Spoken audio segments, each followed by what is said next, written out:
Well, we're learning more only in the past couple of hours about really what led up to the officer firing his gun, but this is where it all went down. We're getting a better look at some of the damage that's left behind from this. You can see where they had to break through the glass and the windows and the door just to be able to get inside to battle this. Some firefighters still inside working to contain those hot spots.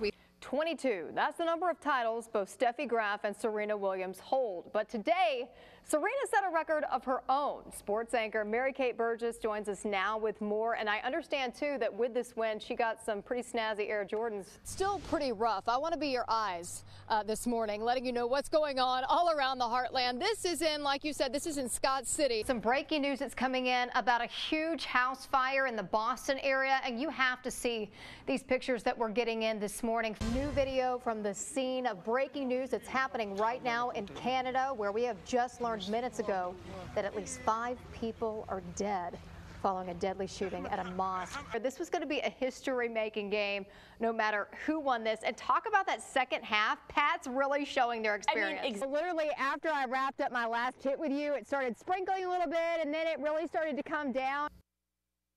I wasn't scared of storms before, but I sure am now.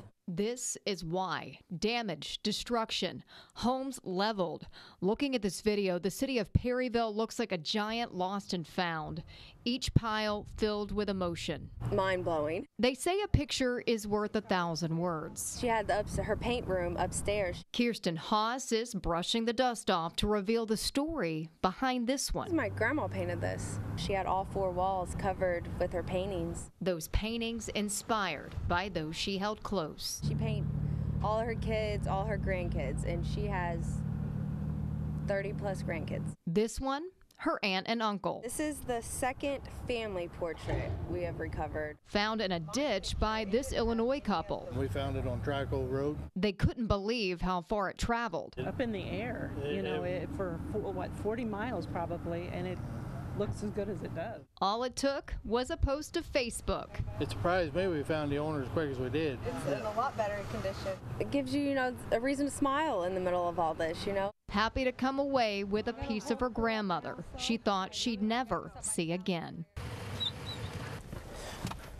It's just another evening on the job for Marion Police Sergeant Justin Francis. Everybody going home, that's usually your speeding. A lot of your traffic crashes occur between the hours of 4 and 6. And Francis says both are most likely to happen here on Route 13. 75% to 80% of our citations for speeding are going to be on Route 13. It goes from a 65-mile-an-hour zone to when you get into the city of Marion, a 55-mile-an-hour zone. It reduces to a 45, and then it further reduces to a 35. And a lot of people continue to come through town anywhere from 65 to 70 miles an hour.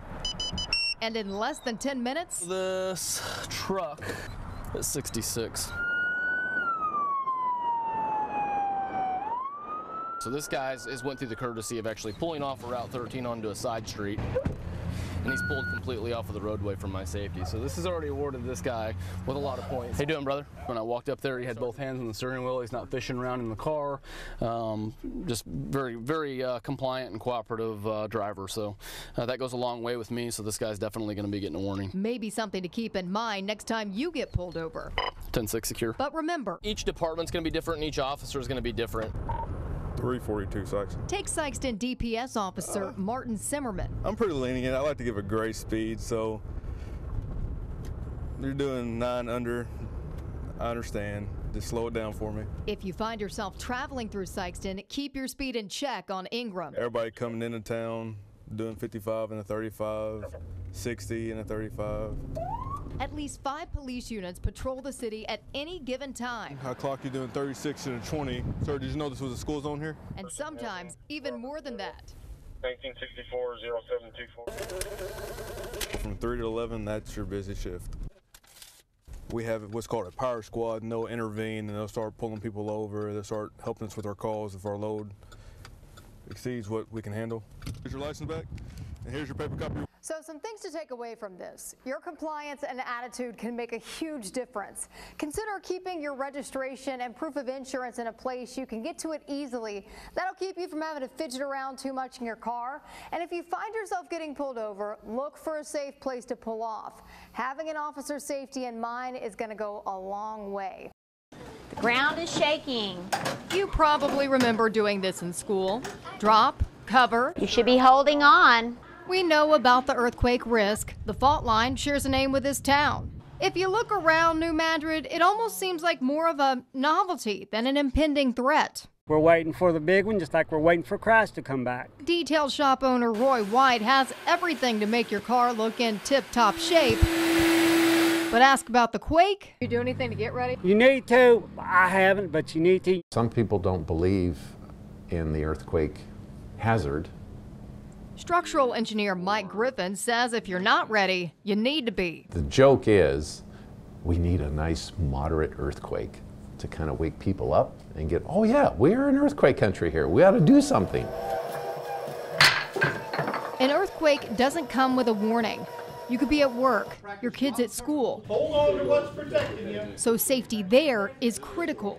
We found some big concerns. The Missouri Seismic Safety Commission is trying to do what it can to help schools, even offering free inspections. But the school district has to request it.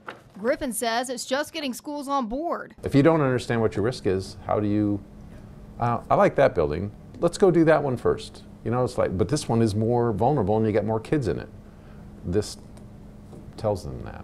These inspections include pages upon pages of documents. These are just the ones from the Sikeston R6 school district. Not every single building was tested, but several potential life safety issues were found inside. Most concerns aren't with the building itself, but things like unrestrained bookcases and storage cabinets that can fall on kids, interior partition walls that don't have proper bracing, unanchored kitchen equipment and water heaters. The Sikeston superintendent turned down our interview request, saying the district is working on solutions. A big part of this is contents. That's not even controlled by code, but that's seismically life-safe issues. And so if they have that awareness, they can have a housekeeping policy. All right, boys and girls. Nell Holcomb R4 school district is the only school district he knows of that has this kind of policy. And its inspections show that seismic safety is top of mind. We went to the review, looked at the buildings. We had no non-structural components identified as deficient. You wouldn't realize it, but inside of these ceilings, these lights are wired together. So Barb Kinder is the safety director at Nell Holcomb.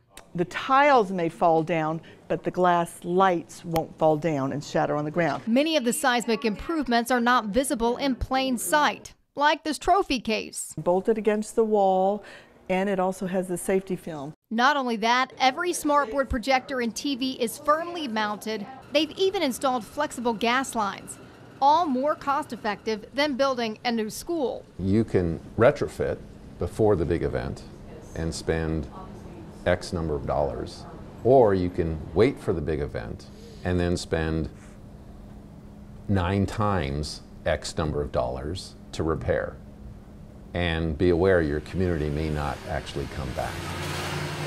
Money that would come out of Roy's pocket. Well, I'm 60-year-old. If it don't happen the next 20 years, I'm all right. So as you know, right here is the city of New Madrid, and as you can tell, there has been a lot of earthquake activity over the past several years. But if you're talking about the New Madrid seismic zone, it is far-reaching. It spans into at least 7 states. There's already a lot being done to handle response efforts if there was a massive earthquake, but Griffin says if we know there are things we can be doing right now to potentially save lives, we should do it sooner rather than later. 23.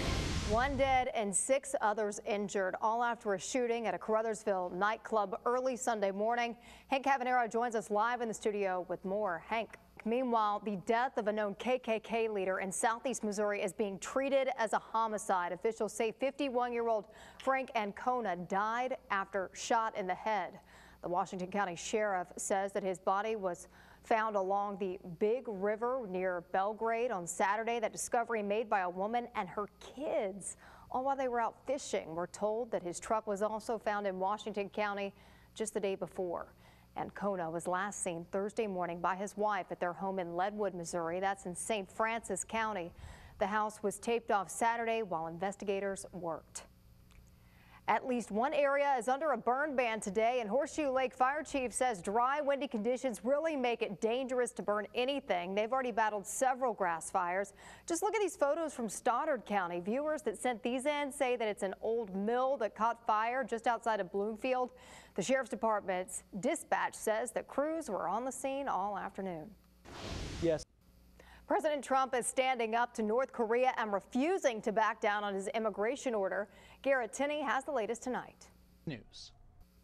Well, it's Immigration 101. Texas teachers now getting schooled on how to address students who fear that their parents will be deported. The Austin Teachers Union held a workshop Saturday. Teachers were sent home with immigration checklists just to give their students to tell them what to do if an immigration officer comes knocking on their door. Things like checking if the agent has a signed warrant, remaining silent if there is an arrest, and contacting an attorney before signing any documents. It's a hard topic to. Mexico's foreign ministry warned Mexican citizens living in the U.S. to take precautions as crackdowns on illegal immigration is expected to be rampant. Talk about a busy day for firefighters across the heartland. Several structure and grass fires flared up today. Take a look at these pictures from Stoddard County. Viewers who sent these in say it was an old mill that caught fire outside of Bloomfield. Crews were busy at the scene when we called for information. And then in Scott County, a chicken house at a property near Sykeston also burned today. These photos are from the Scott County Sheriff's Facebook page. Pretty much says it all. You can see the building appears to be destroyed. Meanwhile, the Horseshoe Lake Fire Chief has issued a burn ban just because of dry, windy conditions. He says their crews battled several grass fires over the past few days. And at Cape Girardeau, someone's yard caught fire this afternoon. Brian, those dry, windy conditions, are those sticking around? You're watching Heartland News. Well, this next story is guaranteed to make you smile. You can see these grooving roller skating feet. They belong to a 90-year-old man who is very young at heart. And Christian Hampton introduces us to Gene Elliott, a man who has no plans of slowing down anytime soon. Nice little jam skate. Look at those moves. Get them arms working with it. Spin, move. Yes. I love it. I love it. I mean, so much fun. I mean, we called that jam skating back in my day.